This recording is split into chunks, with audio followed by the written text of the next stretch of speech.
Puji Tuhan, Shalom. Kita akan mendengarkan firman Tuhan hari ini yang berjudul Allah menjelajah bumi melihat siapa yang berakal budi mencari Allah.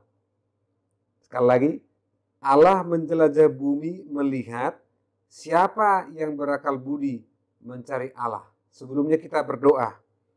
Bapa di dalam surga, urapi hambamu menyampaikan firman Tuhan. Roh Kudus mengurapi hambamu sehingga firman Tuhan disampaikan sesuai dengan kehendak-Mu.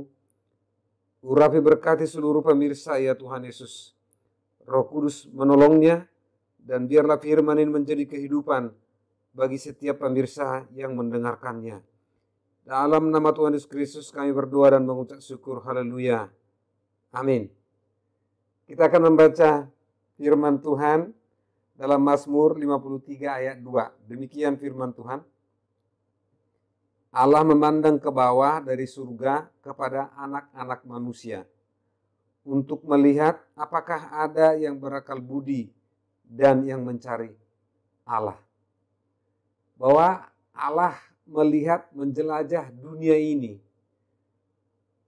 Pandangan Allah tembus segalanya, tidak dibatasi oleh dinding, tidak dibatasi oleh ruang, dan tidak dibatasi apapun.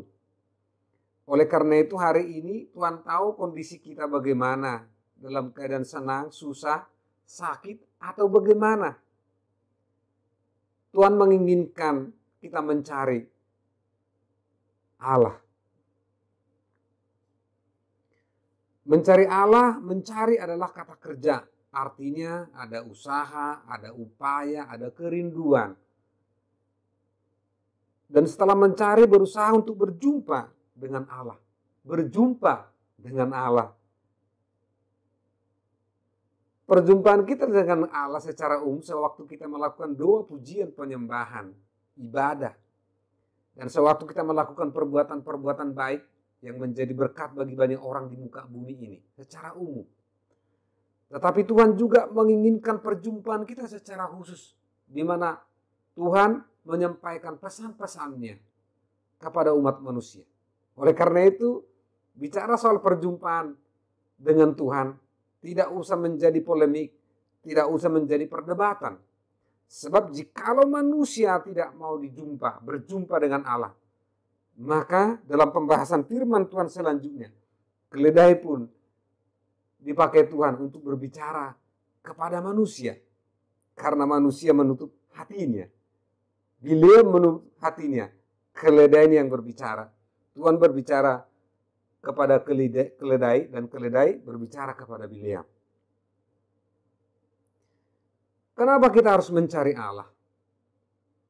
Karena Allah sudah begitu besar kasihnya akan dunia ini.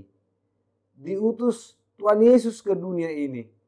Ya, untuk menyapa kita, untuk menyelamatkan kita dari dosa kita, ya, menyelamatkan umat manusia dari belenggu setan, di mana setan membelenggu manusia.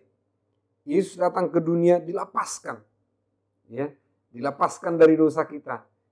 Dia mati di kayu salib, mati, dikuburkan dan bangkit kembali, hanya untuk menyelamatkan kita. Oleh karena itu, kita harus merespon kasih Allah. Kita harus mencari Allah. Ada kerinduan dari hati kita mencari Allah. Kita baca rujukannya dari Yohanes 3, 16, 18, dan 21. Demikian firman Tuhan. Karena begitu besar kasih Allah akan dunia ini, sehingga ia telah mengaruniakan anaknya yang tunggal, supaya setiap orang yang percaya kepadanya tidak binasa, melainkan beroleh hidup yang kekal. Barang siapa percaya kepadanya, ia tidak akan dihukum. Barang siapa tidak percaya, ia telah berada di bawah hukuman. Sebab ia tidak percaya dalam nama anak tunggal Allah. Dan inilah hukuman itu. Terang telah datang ke dalam dunia, tetapi manusia lebih menyukai kegelapan daripada terang. Sebab perbuatan-perbuatan mereka jahat. Sebab barang siapa berbuat jahat, membenci terang dan tidak datang kepada terang itu, supaya perbuatan-perbuatan yang jahat itu tidak nampak. Tetapi barang siapa melakukan yang benar, ia datang kepada terang, supaya menjadi nyata bahwa perbuatan-perbuatannya dilakukan dalam Allah. Jelas firman ini, begitu besar kasih Allah akan dunia ini. Allah mengutus Tuhan Yesus ke dunia ini, diutus. Dan sampai ke dunia ini. Ada bukti-bukti sejarah di mana dia lahir, di mana dia disalibkan, di mana dikuburkan, di mana bangkit, di mana dia naik ke surga. Ya, ada bukti sejarah sampai hari ini tempat itu. Supaya setiap orang yang percaya kepadanya tidak binasa. Ya, yang membinasakan iblis dan setan. Tapi Tuhan menariknya supaya tidak binasa, melainkan beroleh hidup yang kekal. Kekal sampai selama-lamanya. Forever and ever, sampai ke surga. Luar biasa upah kita dari Tuhan Yesus. Barang siapa tidak percaya, ia dihukum. Ya, tidak percaya kepada Allah dihukum. Karena tidak percaya kepada terang, ya, kepada Allah, kepada Tuhan Yesus. Dia akan dihukum. Ya. Dan terang atau Tuhan Yesus telah datang ke dalam dunia. Ya, dia telah datang ke dunia ini. Ya. Sebab barang siapa berbuat jahat, membenci terang. Ya, orang yang berbuat jahat membenci Allah.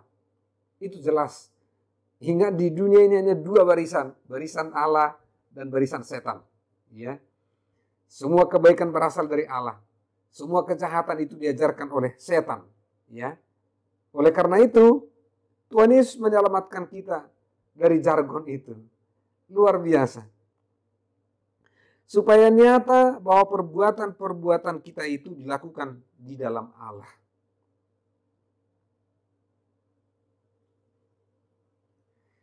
Ada 4 poin penting dalam khotbah ini. Pesan yang memberkati kita. Kalau kita kembali pembacaan firman Tuhan dalam Mazmur 53:2. Allah memandang ke bawah dari surga kepada anak-anak manusia. Untuk melihat apakah ada yang berakal budi dan yang mencari Allah. Titik terangnya, fokusnya adalah, adakah orang yang mencari Allah? Atau orang sudah mencari dunia saja, tidak berpikir kepada Allah, tidak ada kerinduan lagi. Allah menjelajah, melihat semua. Jadi apa yang kita lakukan? Itu Tuhan tahu. Apa hati-hati kita Tuhan tahu. Adakah kerinduan kita kepada Allah Tuhan tahu? Jelas Tuhan tahu. Ya. Jelas Tuhan tahu. Poin pertama adalah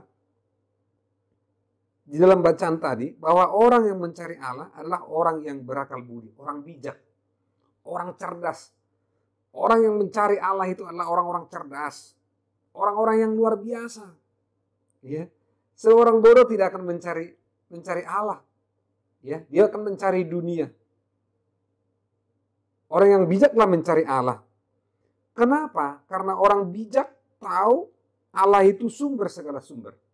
Kita tahu bahwa Allah itu sumber segala sumber. Apapun itu. Allah adalah sumbernya.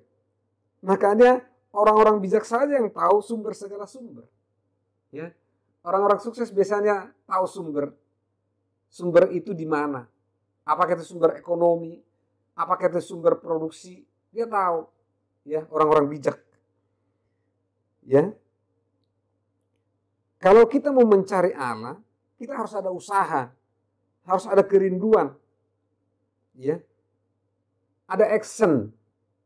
Itu sebabnya ada orang yang masuk kebaktian, pulang biasa-biasa saja. Tidak berjumpa dengan Allah.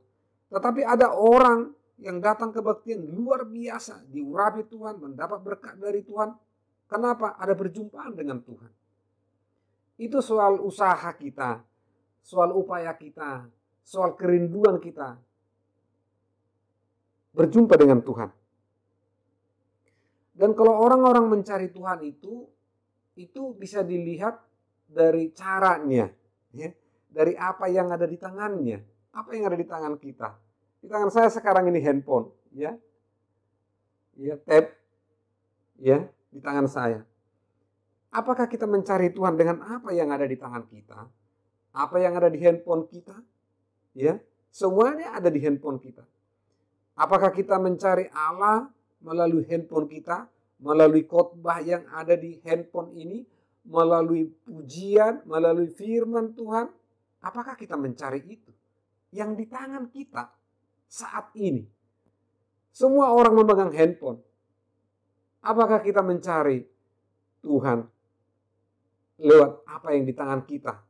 Juga selain handphone. Itu ciri utama orang-orang yang mencari Allah. Ya. Artinya yang di tangan kita itu kita gunakan untuk mencari Tuhan. Kemudian untuk mencari Tuhan itu melalui doa, pujian, penyembahan yang selalu kita lakukan kepada Tuhan. Lewat ibadah, lewat perbuatan baik, segalanya. Itu dalam upaya mencari Tuhan. Bekerja yang baik dalam upaya mencari Tuhan. Yang kedua, orang-orang yang mencari Allah akan berjumpa dengan Allah. Akan berjumpa dengan Allah. Sebab kalau kita tidak berjumpa dengan Allah, apa yang mau kita sampaikan? Apa yang mau kita alami? Karena kita berjumpa dengan orang, maka ada sesuatu kebaikan. Selalu dikatakan setiap perjumpaan ada kebaikan. Ya. Setiap silaturahim ada kebaikan dengan manusia, apalagi dengan Allah. Ya. Dan di bilik hati setiap manusia, siapapun itu di dunia ini, ada satu tempat, ruang yang disiapkan Allah untuk tempatnya Allah, tempatnya Tuhan di hati ini. Itu pasti. Kenapa? Sewaktu Adam diciptakan dari tanah oleh tangan Allah itu sendiri dan dihembuskan nafas kehidupan kepada Adam, maka turun-temurun ada ruang di mana tempat Tuhan di hati manusia. Persoalannya ruang itu tidak dikasih manusia untuk Tuhan, tapi dikasih yang lain. Makanya firman Tuhan menjangkau kita hari ini. Tuhan melihat menjelajah seluruh bumi ini. Semua manusia. Apakah dia mencari Allah? Jelas. Kalau kita mencari Allah, maka kita akan berjumpa dengan Allah. Kalau tidak mau kita berjumpa dengan Allah, maka Tuhan memakai keledai. Ya, keledai. Di dalam Alkitab dituliskan kisah Bileam dan Balak Raja Moab. Bileam adalah hamba Tuhan. Balak adalah Raja Moab, penyembah berhala. Ya.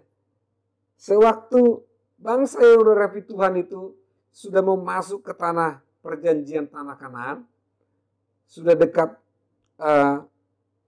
Sungai Yordan, 1-2 kerajaan sudah ditaklukkan oleh bangsa yang pilihan Allah mau masuk ke Kanaan. Maka Bileam Raja Moab tahu, oh mereka kuat sekali. Maka utusan Raja Moab datang kepada Bileam. Karena Bileam adalah orang yang berwibawa yang dipakai Tuhan. Dengan satu pesan, kutukilah bangsa itu. Padahal bangsa itu bangsa yang akan diberkati Tuhan dengan luar biasa. Dengan utusan datang, kutukilah bangsa itu. Maka Bileam mengambil keledainya yang dipakai selama hidupnya itu, dicatat firman Tuhan, dengan pengawalnya, lalu berjalan.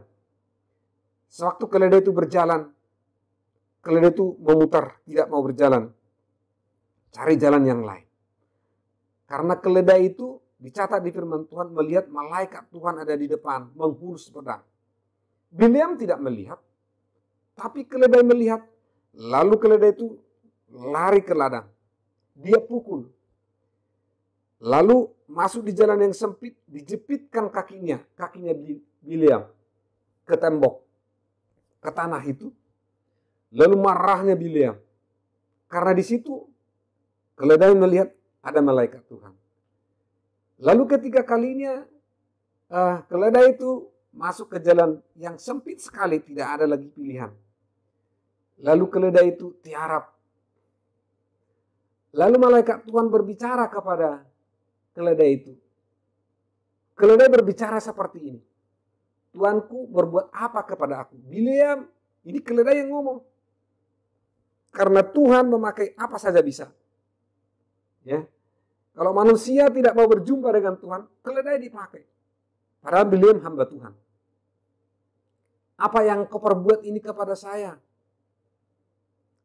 kata keledai. Kaget itu Bileam. Ya. Lalu keledai itu mengatakan, akulah yang kau pakai selama berjalan kemana.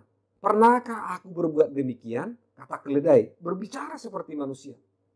Bagi Tuhan tidak ada banyak cara. Ya kan? Jangan kita buat logika kita membahas itu. Ya, tidak mampu logika kita membahas kemampuan Tuhan, kemahakuasaan Tuhan. Lalu terbukalah mata Bileam. Malaikat membuka mata Bileam. Lalu dilihat malaikat Tuhan ada di situ menghunus pedang. Karena Bileam mau mengutuki bangsa pilihan Tuhan. Tuhan tidak mau. Ya.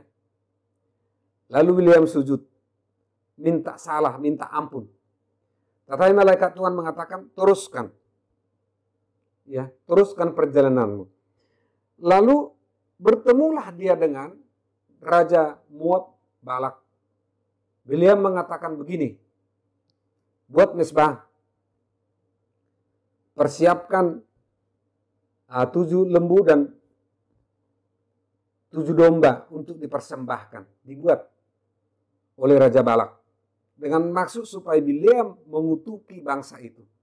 Tidak memberkati bangsa itu. Oke, di sini mezbah, Bileam ke sebelah sana mendengarkan suara Tuhan. Apa yang disampaikan Tuhan kepada Bileam? Dalam Bilangan 23:8 dikatakan, ya, setelah berjumpa balik dengan Balak, apa pesannya Bileam gitu? Dikatakan, bagaimanakah aku menyerapa yang tidak diserapa Allah? Bagaimanakah aku mengutuk yang tidak dikutuk Tuhan? Balak mau mengatakan, menyogok atau apapun namanya supaya Bileam mengutuki bangsa itu. Tetapi dikatakan, bagaimanakah aku menyerapa yang tidak diserapa Allah? Bagaimanakah aku mengutuk yang tidak dikutuk Tuhan? Lalu Balak tidak habis akal. Ya, ingat Balak penyembah berhala. Oke, kita buat lagi kedua kali. Siapkan mezbah. Oke, siapkan. Lalu Bileam ke sebelah sana. Sudah melihat perkemahan bangsa yang diurapi Tuhan itu. Setelah itu, apa katanya kepadamu, kata Balak. Bileam berkata begini dalam Bilangan 23:19-20. Allah bukanlah manusia sehingga ia berdusta, bukan anak manusia sehingga ia menyesal. Masakan ia berfirman dan tidak melakukannya, atau berbicara dan tidak menepatinya? Ketahuilah, aku mendapat perintah untuk memberkati, dan apabila dia memberkati, maka aku tidak dapat membalikkannya. Itu yang disampaikan Tuhan kepada Bileam. Dikatakan Allah bukanlah manusia sehingga ia berdusta, bukan anak manusia sehingga ia menyesal. Artinya apa? Sekali Tuhan berjanji memberkati, selamanya diberkati. Turun-temurun diberkati, kecuali kita ingkar. Ya. Sekali Tuhan berjanji, janji itu ya dan amin, tepat. Apapun tidak bisa menghalangi itu. Biar disogok Bileam tidak bisa. Karena Tuhan sudah berjanji memberkati umatnya. Ketiga kali. Oke, kita buat lagi mezbah ketiga kali. Ketiga kali. Lalu Bileam ke sebelah sana. Setelah itu ditanya, Bileam, apa yang dikatakan Tuhan? Dalam Bilangan 24:13 dikatakan, sekalipun Balak memberikan kepadaku emas, ya, sekalipun Balak memberikan kepadaku emas perak seistana penuh, aku tidak akan sanggup melanggar titah Tuhan dengan berbuat baik atau jahat atas kemauanku sendiri. Artinya, Bileam mendengarkan suara Tuhan. Ya. Tidak bisa disogok bahwa kebaikan itu dari Tuhan tetap menjadi kebaikan. Janji itu akan diberkati. Dalam kisah ini, Bileam berjumpa dengan Tuhan. Awalnya tidak berjumpa, tapi keledai yang dipakai. Jadi tidak ada alasan kita untuk tidak berjumpa dengan Tuhan. Tidak ada alasan manusia untuk tidak mencari Allah. Tidak ada alasannya. Ya.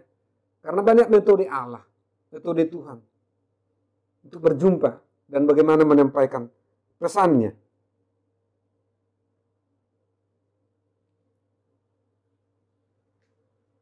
Yang ketiga, Apa yang menjadi upah kita? Apa yang menjadi upaya kita untuk berjumpa dengan Allah? Apa yang harus kita lakukan untuk berjumpa dengan Allah? Ya, kalau di dalam Matius 5 ayat 8, Yesus berkata, berbahagialah orang yang suci hatinya, karena mereka akan bertemu Allah. Kesucian hati kita, ya, untuk bertemu dengan Allah. Kemudian kita harus percaya, ya, bahwa kita harus berjumpa dengan Allah. Yohanes 11 ayat 40 dikatakan, jawab Yesus, bukankah sudah kukatakan kepadamu, jikalau engkau percaya, engkau akan melihat kemuliaan Allah. Jikalau kita percaya, maka kita akan melihat kemuliaan Allah. Percaya. Dan kita harus membuka hati kita untuk boleh berjumpa dengan Tuhan.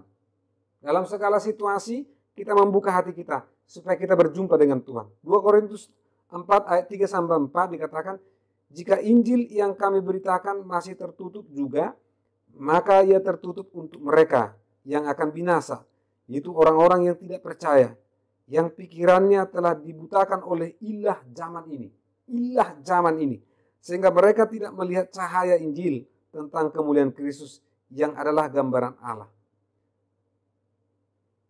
Hati orang bisa dibutakan ilah zaman, ya. Ilah zaman itu ya prakarsa daripada setan. Dibutakan supaya tidak percaya kepada Allah, supaya tidak percaya kepada Injil, ya. Injil itu adalah kemuliaan Kristus yang adalah gambaran Allah. Firman itu adalah kemuliaan dan gambaran Allah itu sendiri. Bahwa Tuhan membedakan orang yang benar dan orang yang fasik, ya. Orang yang mencari Tuhan dan dibenarkan Tuhan, Tuhan membedakannya, orang benar dan orang fasik. Malaikat 3:18 dikatakan, maka kamu akan melihat kembali perbedaan antara orang benar dan orang fasik.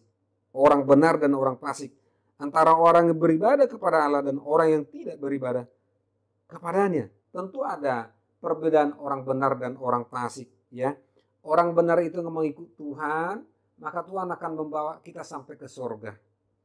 Orang fasik itu soal sukses, soal apa, boleh-boleh saja, ya, di dunia ini, tetapi tidak akan masuk surga.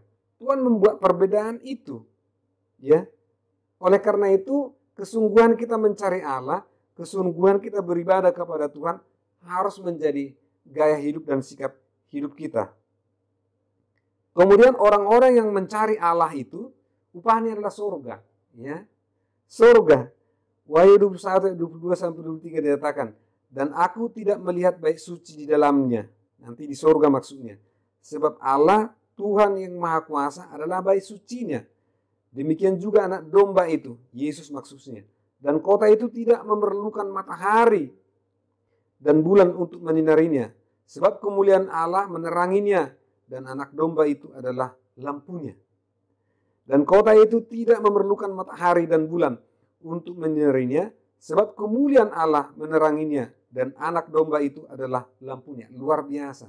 Artinya, orang-orang yang mencari Allah, orang-orang yang beribadah kepada Tuhan, orang-orang yang berjumpa kepada Tuhan, orang-orang yang melakukan kehendak Tuhan, surga upah kita yang disediakan Allah bagi kita. Kita katakan amin untuk itu.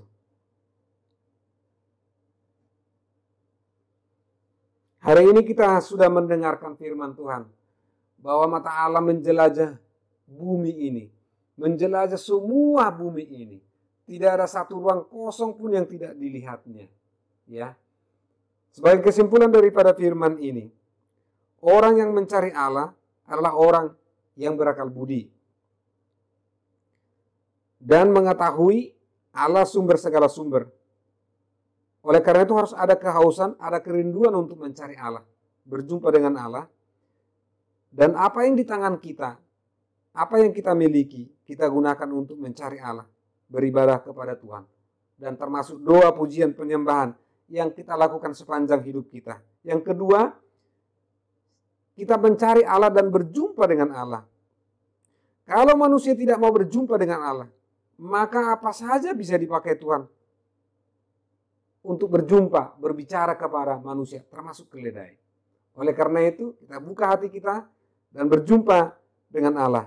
Yang ketiga, apa upaya kita untuk berjumpa dengan Allah? Pertama, kesucian hati kita, Matius 5:8, percaya kepada Tuhan dan membuka hati kita. Dan yang keempat, berkat perjumpaan dengan Tuhan adalah Tuhan akan membedakan orang percaya dan orang tidak percaya, membedakan orang benar dan orang fasik.